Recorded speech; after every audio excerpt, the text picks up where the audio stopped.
हरे कृष्ण कृष्ण कृष्ण हरे हरे, हरे राम राम राम हरे हरे।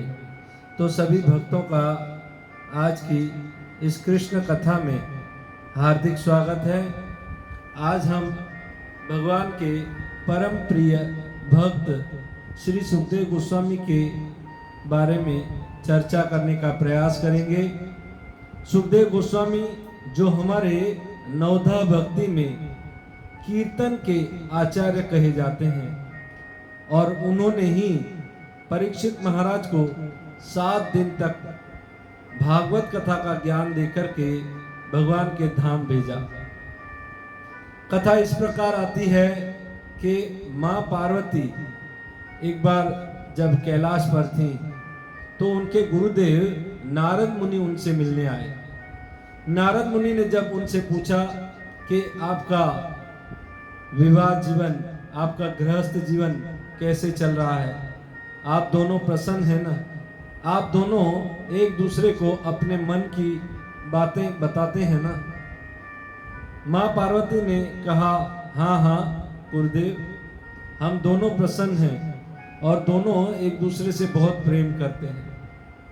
तब नारद मुनि ने कहा कि ये शिव जी जो गले में मुंडमाला पहनते हैं, हमारी भाषा में सोने की चेन, तो ये मुंडमाला पहनते हैं, तो कभी आपने पूछा है ये जो मुंडियां हैं ये पहनते हैं ये किसकी हैं और क्यों पहनते हैं? तब पार्वती ने कहा अरे ये तो मैंने कभी पूछा ही नहीं है। और ये कहकर के नारद मुनि चले गए। थोड़ी देर में जब शिव जी आए और शिव जी ने जब घर पहुंचे और तुरंत पूछा पार्वती ने, ए जी आप बताइए ये जो मुंडमाला पहनते हैं ये मुंडमाला किसकी है? क्योंकि शायद नारद मुनि ने ऐसा कहा था कि जो माला पहनते हैं वो सुंदर सुंदर स्त्रियों की है, जो बड़ी बड़ी यूनिवर्स मिस यूनिवर्स हो चुकी हैं उनकी मालाएं हैं। तो पार्वती ने पूछा कि जी ये आप कौन सी मालाएं पहनते हैं, किसकी मुंड मालाएं हैं, आप मुझे बताइए। तब शिवजी ने कहा पार्वती यहाँ पर कोई आया था क्या? बोले हाँ नारद मुनि आए थे। अच्छा इसलिए पूछ रही हो। फिर शिवजी ने बताया कि पार्वती ये जो मुंडमालाएं हैं ना उसमें तुमने आज तक जितने जन्म लिए हैं ना और तुमने शरीर छोड़ा है, ये मुंडमालाएं उनकी मुंडियां ही हैं, यानी ये तुम्हारी ही मुंडियां हैं। जितनी जितनी बार तुमने शरीर छोड़ा है अर्थात तुम्हारी मृत्यु हुई है और उसकी जो मुंडमाला है, मुंड वो मैं इस माला में धारण करता हूं। ये सुनकर के पार्वती आश्चर्यचकित हो गई। पार्वती ने कहा मैंने इतने इतने सारे जन्म लिए और आप वहीं के वहीं, आप क्या अमरनाथ हो, आपकी मृत्यु नहीं होती? शिव जी ने कहा कि हाँ पार्वती मेरी मृत्यु नहीं होती और तुम्हारी कई बार मृत्यु हो चुकी है और तुमने कई बार शरीर बदला है। तो पार्वती ने कहा कि प्रिय मैं आपसे इतना प्रेम करती हूं और आप भी मुझे इतना ही प्रेम करते हो, तो क्यों न आप भी मुझे भी अमर बना दो अपनी तरह। कुछ ऐसा करो ना कि हम दोनों हमेशा साथ में रहें। तब शिव जी ने कहा हाँ मैं क्योंकि अमर कथा सुनता हूं इसलिए अमर हूं और वो कथा मैं तुम्हें भी सुनाऊंगा। पर जब कभी भी पार्वती पूछती वो कथा, प्रभु वो अमर कथा सुनाने वाले थे, शिव जी कहते हाँ कुछ समय के बाद, कुछ समय के बाद। और एक बार पार्वती ने कहा प्रभु वो आप मुझे अमर कथा सुनाने वाले थे। तब शिव जी ने कहा ठीक है, पर ये अमर कथा जो भी सुनता है वो अमर हो जाता है, अर्थात उसकी मृत्यु नहीं होती। तो ब्रह्मा की सृष्टि में हमें डिस्टर्ब नहीं करना है, इसलिए मैं ये कथा तुम्हें कहीं अकेले में चलकर सुनाऊंगा। और पार्वती को लेकर के अमरनाथ की गुफा में पहुंचे, और अमरनाथ की गुफा में उन्होंने जोर से डमरू बजाया। डमरू बजाते ही वहां जितने भी जीव थे, पशु थे, पक्षी थे, सब उड़कर चले गए, भाग गए, क्योंकि शिव जी चाहते थे कि और कोई कथा न सुने, ये अमर कथा है। तो पार्वती ने कहा ठीक है, यहां सुनाइए। पर वहां पर एक तोते का अंडा वहां पर पड़ा था, शुक का, और वो अंडा क्योंकि डमरू बजाया था, सब पक्षी उड़ गए थे, पर अंडे में से तो जी उड़ नहीं सकता है ना। और शिव जी ने कहा पार्वती से, पार्वती जब मैं कथा आरंभ करूंगा, ये अमर कथा है, और जो व्यक्ति इस कथा को सुनता है वो अमर बन जाता है, अर्थात उसकी कभी मृत्यु नहीं होती। तो मुझे कैसे पता चलेगा कि तुम कथा सुन रही हो कि नहीं, क्योंकि मैं जब कथा करूंगा तो मैं ध्यान मग्न हो जाता हूं, समाधि हो जाती है मेरी। तो पार्वती ने कहा ठीक है, मैं हुंकार भरती रहूंगी, हूं हूं हूं। शिव जी ने कहा हाँ ये ठीक है, तो मुझे पता चलेगा तुम कथा सुन रही हो। और शिव जी ने कथा आरंभ की। जैसे ही उन्होंने कथा आरंभ की, ये कथा श्रीमद् भागवत पुराण है, श्रीमद् भागवतम है। और भागवत कथा जैसे ही शिव जी ने आरंभ की, तो सुनते सुनते पार्वती को झपकी लग गई और नींद आने लगी, और हुंकार जो बर रही थी वो हुंकार भी बंद हो गई। परंतु उस अंडे में जो वो तोते का बच्चा था, क्योंकि दिव्य कथा, अमर कथा को सुनी तो वो अंडे से निकल गया था, और दिव्य कथा ब्रह्म ज्ञान होने के कारण अब वो हुंकार भरने लगा, हूं हूं। शिव जी समाधि में थे, उन्होंने सोचा हाँ पार्वती कथा सुन रही है। पर जैसे ही शिव जी ने कथा को पूर्ण विराम दिया, देखा तो पार्वती सोई हुई है, और देखा हुंकार कौन भर रहा था, तो देखा ये तो तोता है। और शिव जी गुस्से क्रोध में आ गए और त्रिशूल लेकर के उस तोते के पीछे दौड़ने लगे, भागने लगे।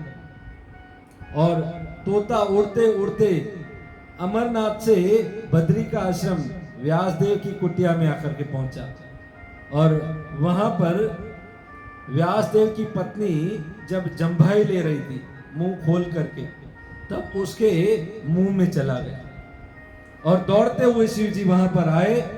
शिव जी ने कहा कि कहां है वो तोता, कहां है वो शुक, मैं उसे मार दूंगा। तब व्यासदेव ने कहा क्या हुआ महादेव, क्या बात है? नहीं, उसने अमर कथा सुन ली है, मैं उसे मार दूंगा। अब व्यासदेव हंसने लगे, शिव जी आपका नाम भोलेनाथ है, आप भोले ही हैं। एक तो आप कहते हैं कि उसने अमर कथा सुन ली है, यानी जिसने अमर कथा सुन ली है तो वो मरेगा कैसे? आपने ही तो कहा जो अमर कथा सुनता है वो मरता नहीं है। और ये अब मेरी पत्नी के गर्भ में चला गया है, अब मैं इसको कैसे दूंगा? इसको हम पेट फाड़ करके तो निकाल नहीं सकते। तो शिव जी हंसते हुए आशीर्वाद देकर के वहां से चले गए।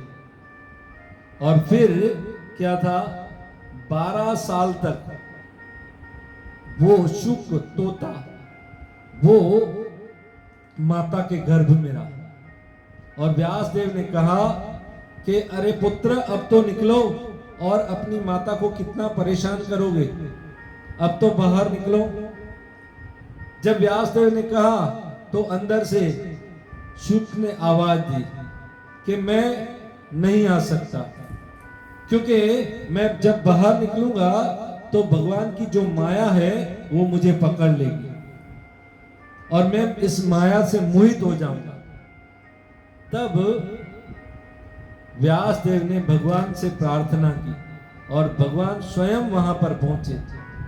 भगवान ने सुखदेव को ये गारंटी दी, भगवान कृष्ण ने सुखदेव को ये गारंटी दी कि तुम बाहर आ जाओ, मैं तुम्हें वचन देता हूं मेरी माया तुम्हें परेशान नहीं करेगी।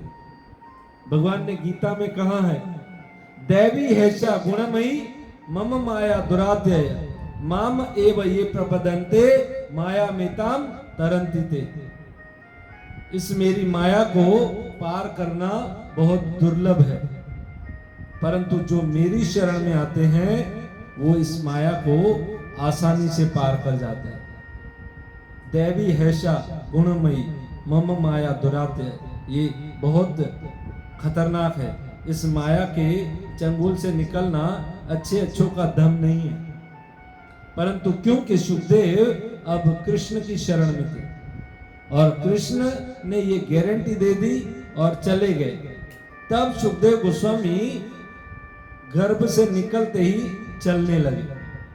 और चलने लगे क्योंकि उन्होंने गर्भ में ही ज्ञान प्राप्त कर लिया था।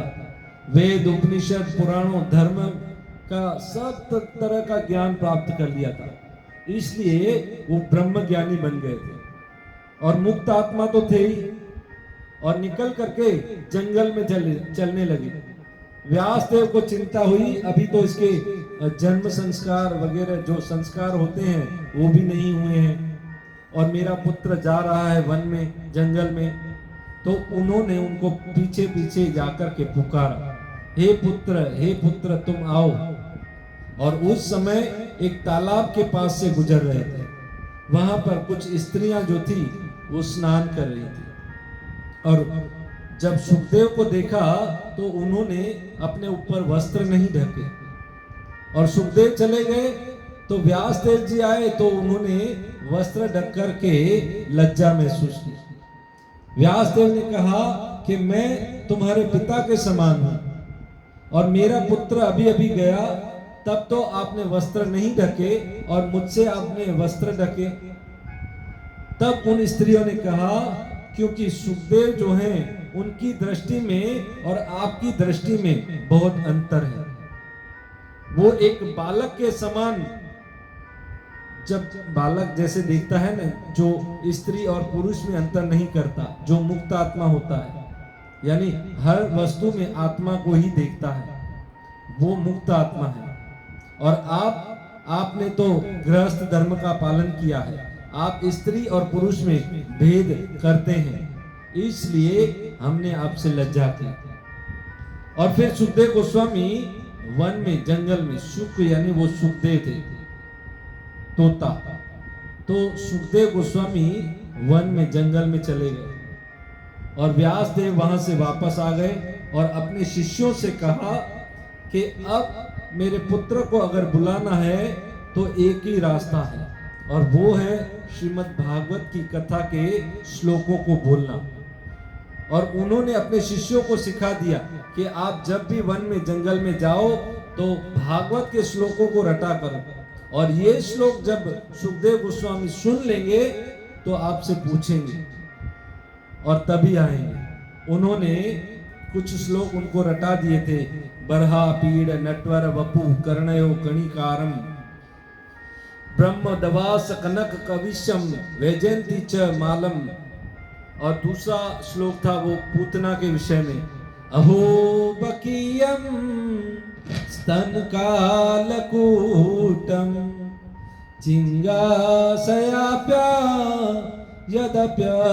यदप्यदसाद्वि लेभे गतिम दात्रिम चितो ततो अन्यम कम वा दयालु शरणम व्रजम तुम।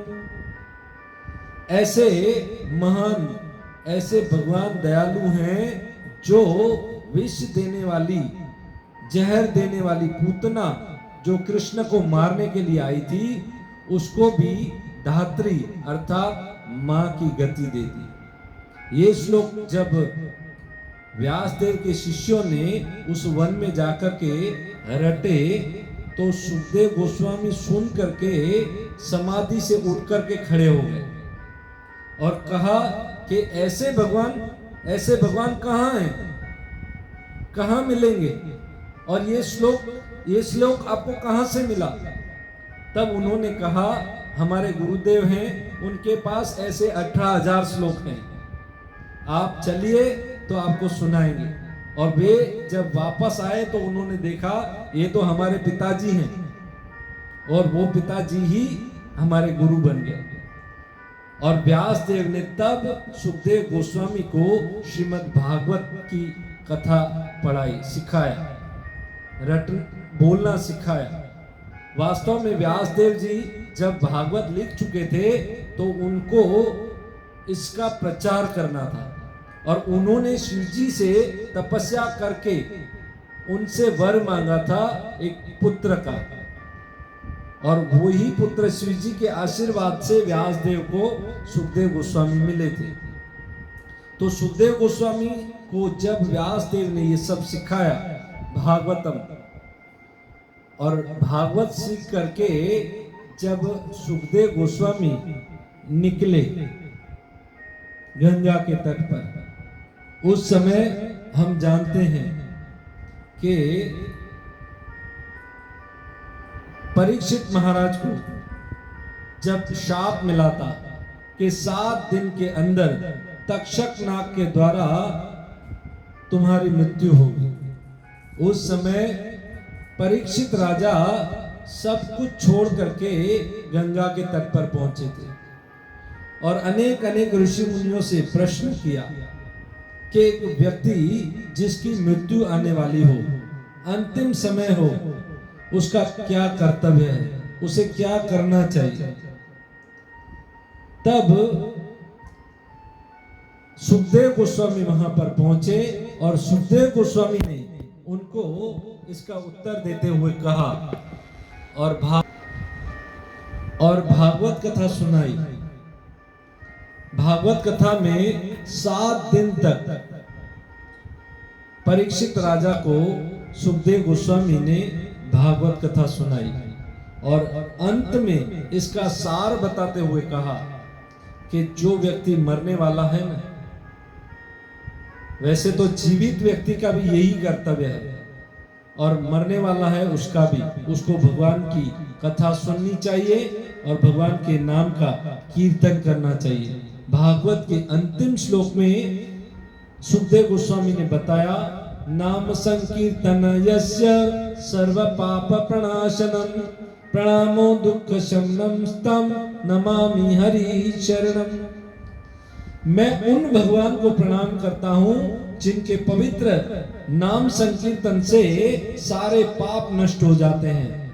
मैं उन भगवान को प्रणाम करता हूं जिनको नमस्कार करके प्रणाम करके व्यक्ति इस सारे भौतिक कष्टों से मुक्त होकर के भगवान को प्राप्त करता है।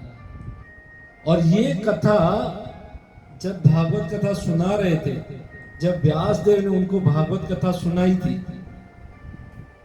तो गंगा के तट पर सुनाने से पहले उनको व्यास देव ने जनक राजा के पास भेजा था। और जनक राजा जब आपको भागवत कथा सुनाने का सर्टिफिकेट दे देंगे तब आप योग्य बनोगे। अब सुखदेव गोस्वामी जनक राजा के पास पहुंचे और बाहर जब खड़े थे तो उनके जो दरबान हैं, उनके जो बाहर कर्मचारी हैं, उनको लगभग 6-7 दिन बाहर खड़े रख दिया, पर जरा सा भी क्रोधित नहीं हुए और ऐसे भी नहीं सोचा शायद जनक राजा भूल गए होंगे मुझे।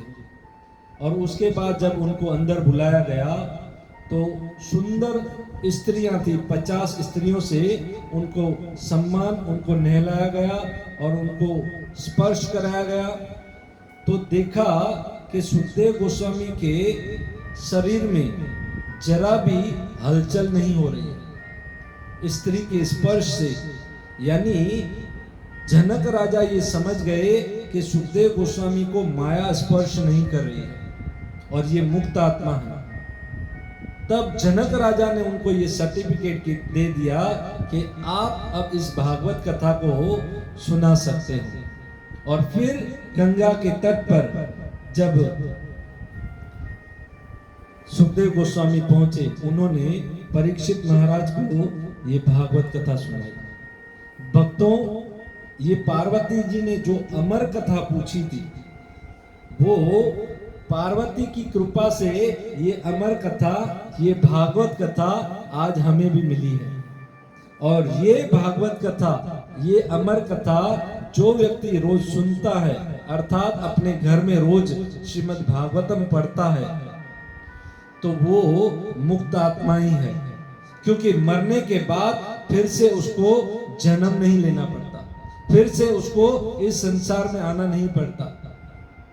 ये भागवत कथा ही वो अमर कथा है। और ये शुक जो थे, ये भगवान के धाम में राधा रानी और कृष्ण के जो व्हाट्सएप है ना तोते, उनमें प्रिय तोते थे शुक। और राधा रानी को कुछ भी अपनी भूय बात कहनी होती थी ना, तो वो इस तोते के कान में कहती और कृष्ण के पास जाते और उनको ये मैसेज दे देते। और कृष्ण को कोई बात कहनी होती तो वो इस शुक के कान में कह देते और फिर वो जाके राधा रानी को बोल देते। अर्थात राधा और कृष्ण की गुह्य लीलाओं को शुक के अलावा, सुखदेव के अलावा कौन जान सकता है। और उन्होंने ये भागवत, वो कथाएं भागवत हमें दी, और उस कथा को सुन करके इस धरती का, पृथ्वी का बद्ध जीव मुक्त जीव बन सकता है, अर्थात जन्म मृत्यु से मुक्त हो सकता है। तो ऐसे सुखदेव गोस्वामी की कृपा हम पर हुई। हमें ये सीखना है कि हमें भी भागवत सीख करके, पढ़ करके औरों को भी बताना है, सिखाना है, पढ़ाना है और इस कथा का प्रचार करना है। तो सारे संसार में जो बद्ध जीव हैं वो मुक्त जीव बन जाएंगे, वो भी अमर बन जाएंगे, अर्थात जन्म मृत्यु के चक्र से मुक्त हो जाएंगे। बहुत बहुत धन्यवाद। हरे कृष्ण। श्रील प्रभुपाद की जय। और सबसे प्रार्थना है कि आप रोज इस भागवत कथा को सुनिए और दूसरों को भी शेयर कीजिए। इसको व्हाट्सएप पर, यूट्यूब पर और फेसबुक पर भेजा जा रहा है। और यूट्यूब पर आपको नीचे एक लिंक मिलेगी, उस लिंक में अगर आप उसको क्लिक करते हो तो हमारे ग्रुप में ऑटोमेटिकली आप आ जाओगे, तो आपको रोज ये भागवत कथा मिलेगी। बहुत बहुत धन्यवाद। हरे कृष्ण। श्रील प्रभुपाद की जय।